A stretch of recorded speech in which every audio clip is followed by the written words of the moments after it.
साथियों नमस्कार। बहुत स्वागत है हमारे इस चैनल में। दोस्तों इस वीडियो के अंदर अभी हम लोगों के इंडियन पॉलिटी में पंचायती राज इससे रिलेटेड टॉप 40 क्वेश्चन देखने वाले हैं, जो कि आपके आने वाले एग्जाम से railway, NTPC, group D, SSC और दिल्ली पुलिस के लिए काफ़ी इम्पोर्टेंट है। तो आप इस वीडियो को बहुत ध्यान से लास्ट तक देखिए। चैनल पर नया है तो चैनल को सब्सक्राइब कर, जो पास वाली घंटे का निशान है उसे भी ऑन कर दें, ठीक है। तो चलिए शुरू करते हैं। देखिए यहाँ पर हमारा पहला क्वेश्चन है, भारतीय संविधान के किस भाग में पंचायती राज से संबंधित प्रावधान किया गया है। तो देखिए भारतीय संविधान के भाग 9 में जो है ये पंचायती राज से संबंधित प्रावधान किया गया है, ठीक है। इसके अलावा भारतीय संविधान के भाग 2 में ये नागरिकता से संबंधित प्रावधान किया गया है, ठीक है। भाग 10 में ये अनुसूचित और जनजाति क्षेत्रों से संबंधित प्रावधान किया गया है, और भारतीय संविधान के भाग 11 में ये संघ और राज्य क्षेत्र के बीच संबंध का प्रावधान किया गया है, ठीक है। क्वेश्चन नंबर 2 है, भारतीय संविधान के किस भाग में नगर पालिकाओं से संबंधित प्रावधान है। तो देखिए भारतीय संविधान के भाग 9 क में जो है ये नगर पालिकाओं से संबंधित प्रावधान है, ठीक है। क्वेश्चन नंबर 3 है, भारतीय संविधान के किस भाग में ग्राम पंचायतों की स्थापना की बात कही गई है। तो देखिए भारतीय संविधान के भाग 4 में जो है ये ग्राम पंचायतों की स्थापना की बात कही गई है, ठीक है। क्वेश्चन नंबर 4 है, भारतीय संविधान के निम्नलिखित अनुच्छेदों में से कौन सा अनुच्छेद राज्य सरकारों को ग्राम पंचायतों को संगठित करने का निर्देश देता है।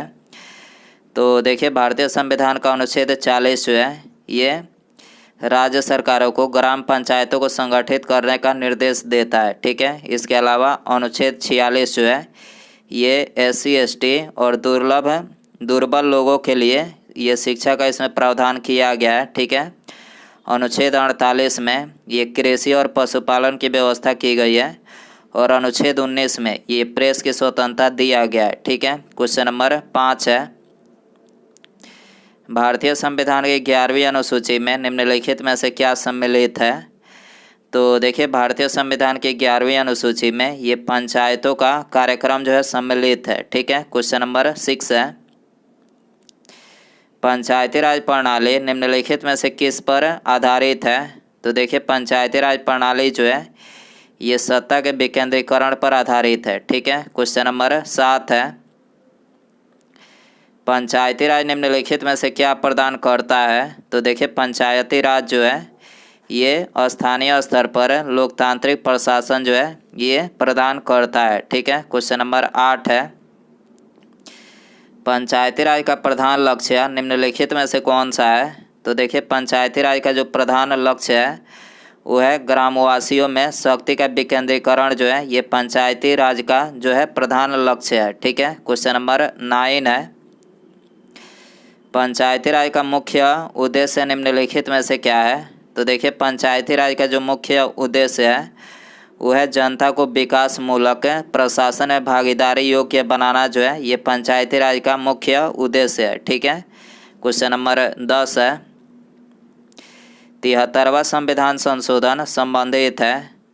तो देखिए 73वां जो संविधान संशोधन है ये पंचायती राज प्रणाली से संबंधित है, ठीक है। क्वेश्चन नंबर 11 है, भारत में निम्नलिखित में से किसके अंतर्गत पंचायती राज प्रणाली की व्यवस्था की गई है। तो देखिए भारत में ये नीति निर्देशक सिद्धांत के अंतर्गत जो है ये पंचायती राज प्रणाली की व्यवस्था की गई है, ठीक है। क्वेश्चन नंबर 12 है, किस संवैधानिक संशोधन द्वारा पंचायती राज संस्थाओं को संवैधानिक दर्जा प्रदान किया गया है। तो देखिए 73वां संविधान संशोधन के द्वारा जो है पंचायती राज संस्थाओं को संवैधानिक दर्जा जो है ये प्रदान किया गया है, ठीक है। क्वेश्चन नंबर 13 है, 73वें संविधान संशोधन द्वारा संविधान में कौन सी अनुसूची जोड़ी गई थी। तो देखिए 73वें संविधान संशोधन के द्वारा संविधान में ये 11वीं अनुसूची जो है जोड़ी गई थी, ठीक है। क्वेश्चन नंबर 14 है, 73वें संविधान संशोधन द्वारा 11वीं अनुसूची में पंचायती राज संस्थाओं को कितने कार्य सौंपे गए हैं।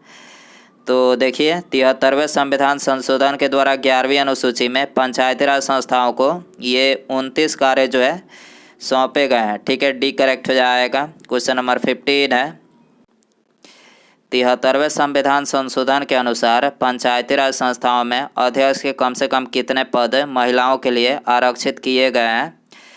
तो देखिए महिलाओं के लिए ये 1/3 सीटें जो है आरक्षित की गई है। ठीक है, क्वेश्चन नंबर 16 है, 73वें संविधान संशोधन की विशेषता नहीं है।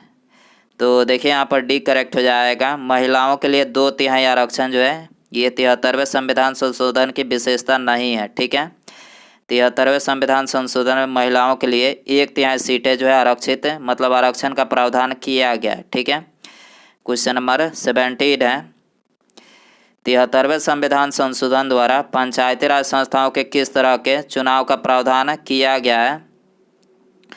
तो देखिए ये प्रत्यक्ष और गुप्त मतदान का प्रावधान किया गया है। ठीक है, 73वें संविधान संशोधन द्वारा पंचायती राज संस्थाओं के लिए किस तरह का चुनाव का प्रावधान किया गया है? तो ये प्रत्यक्ष और गुप्त मतदान का प्रावधान किया गया है। ठीक है, क्वेश्चन नंबर 18 है, पंचायत के विघटन के उपरांत निम्नलिखित में से कौन सी समय अवधि नए चुनाव कराने हेतु सत्य है? तो देखिए नए चुनाव कराने हेतु ये 6 माह के अंदर जो है सत्य है। ठीक है, पंचायत के विघटन के उपरांत कौन सी समय अवधि नए चुनाव कराने हेतु सत्य है? तो ये 6 माह के अंदर। ठीक है, क्वेश्चन नंबर 19 है, पंचायती राज संस्थाओं के निर्वाचन के लिए उत्तरदायी है। तो देखिए पंचायती राज संस्थाओं के निर्वाचन के लिए ये राज्य निर्वाचन आयोग जो है उत्तरदायी है। ठीक है, क्वेश्चन नंबर 20 है, 73वें संविधान संशोधन के अनुसार पंचायती राज संस्था का कार्यकाल कितने वर्ष रखा गया है? तो देखिए पंचायती राज संस्था का जो कार्यकाल रखा गया है तो ये 5 वर्ष का रखा गया है। ठीक है, क्वेश्चन नंबर 21 है, भारत के पंचायती राज के प्रबल समर्थक निम्नलिखित में से कौन थे? तो देखिए इसे करेक्ट आंसर ऑप्शन डी हो जाएगा, उपर्युक्त में सभी, यानी महात्मा गांधी जी, सिद्धराज ठड्डा और राजीव गांधी, यानी ये तीनों जो थे ये भारत के पंचायती राज के प्रबल समर्थक थे। ठीक है, क्वेश्चन नंबर 22 है, पंचायती राज संस्थाओं में महिलाओं तथा दुर्बल वर्गों के अधिक प्रतिनिधित्व के समर्थक निम्नलिखित में से कौन थे? तो देखिए पंचायती राज संस्थाओं में महिलाओं तथा दुर्बल वर्ग के अधिक प्रतिनिधित्व के समर्थक जो थे वो थे राजीव गांधी थे। ठीक है, डी करेक्ट हो जाएगा। क्वेश्चन नंबर 23 है, भारत में महिलाओं के लिए स्थान आरक्षित है। तो देखिए भारत में महिलाओं के लिए जो स्थान आरक्षित है तो ये पंचायती राज संस्थाओं में आरक्षित है। ठीक है, क्वेश्चन नंबर 24 है, भारत में पंचायती राज अधिनियम कब लागू हुआ था? तो देखिए भारत में जो पंचायती राज अधिनियम लागू हुआ था तो ये 24 अप्रैल 1993 को लागू हुआ था। ठीक है, क्वेश्चन नंबर 25 है, पंचायत के चुनाव कराने हेतु निर्णय किसके द्वारा लिया जाता है? तो देखिए पंचायत के चुनाव कराने हेतु निर्णय जो है ये राज्य सरकार के द्वारा लिया जाता है। ठीक है, क्वेश्चन नंबर 26 है, भारत में पंचायती राज का प्रारंभ किस वर्ष किया गया था? तो देखिए भारत में जो पंचायती राज का प्रारंभ किया गया था तो ये 1959 में किया गया था। ठीक है, क्वेश्चन नंबर 27 है, भारत में सबसे पहले राजस्थान में पंचायती राज की स्थापना किस वर्ष हुई थी? तो देखिए भारत में सबसे पहले राजस्थान में पंचायती राज की जो स्थापना हुई थी तो ये 1959 में हुई थी और राजस्थान के नागौर जिले में हुई थी। ठीक है, क्वेश्चन नंबर 28 है, स्थानीय ग्रामीण शासन के रूप में पंचायती राज प्रणाली सर्वप्रथम क्रमानुसार अपनाई गई थी। तो देखिए पंचायती राज सबसे पहले राजस्थान में अपनाई गई, उसके बाद आंध्र प्रदेश में अपनाई गई थी। ठीक है, डी करेक्ट हो जाएगा। क्वेश्चन नंबर 29 है, 2 अक्टूबर 1959 को भारत में पंचायती राज का शुभारंभ निम्नलिखित में से कहाँ पर किया गया था? तो देखिए ये तो बता ही चुके हैं कि सबसे पहले 2 अक्टूबर 1959 को भारत में पंचायती राज जो है ये राजस्थान के नागौर जिले में मतलब इसका शुभारंभ किया गया था। ठीक है, ये करेक्ट हो जाएगा। क्वेश्चन नंबर 30 है, भारत के ग्रामीण क्षेत्र के सामाजिक एवं सांस्कृतिक उत्थान के लिए सामुदायिक विकास कार्यक्रम कब प्रारंभ किया गया था? तो देखिए सामुदायिक विकास कार्यक्रम जो प्रारंभ किया गया था तो ये 2 अक्टूबर 1952 को किया गया था। ठीक है, क्वेश्चन नंबर 31 है, भारत सरकार द्वारा सामुदायिक विकास योजना की शुरुआत 2 अक्टूबर कब की गई थी? तो 2 अक्टूबर ये 1952 को की गई थी। ठीक है, क्वेश्चन नंबर 32 है, सामुदायिक विकास कार्यक्रम की असफलता का कारण निम्नलिखित में से क्या था? तो देखिए, सामुदायिक विकास कार्यक्रम के जो असफलता का कारण था वो था अशिक्षा। ठीक है, डी करेक्ट हो जाएगा। क्वेश्चन नंबर 33 है, पंचायती राज की दृष्टि से महत्वपूर्ण प्रतिवेदन कौन सा है? तो देखिए, पंचायती राज की दृष्टि से महत्वपूर्ण जो प्रतिवेदन है वो है बलवंत राय मेहता समिति प्रतिवेदन। ठीक है, सी करेक्ट हो जाएगा। क्वेश्चन नंबर 34 है, लोकतांत्रिक विकेंद्रीकरण का सुझाव किसने दिया था? तो देखिए, लोकतांत्रिक विकेंद्रीकरण का सुझाव जो है ये बलवंत राय मेहता के द्वारा दिया गया था। ठीक है, क्वेश्चन नंबर 35 है, लोकतांत्रिक विकेंद्रीकरण की योजना प्रस्तुत करने वाली समिति कौन सी है? तो देखिए, लोकतांत्रिक विकेंद्रीकरण की योजना प्रस्तुत करने वाली जो समिति है वो है बलवंत राय मेहता समिति। ठीक है, डी करेक्ट हो जाएगा। क्वेश्चन नंबर 36 है, भारत में पंचायती राज की त्रिस्तरीय व्यवस्था का अनुमोदन किस समिति द्वारा किया गया था?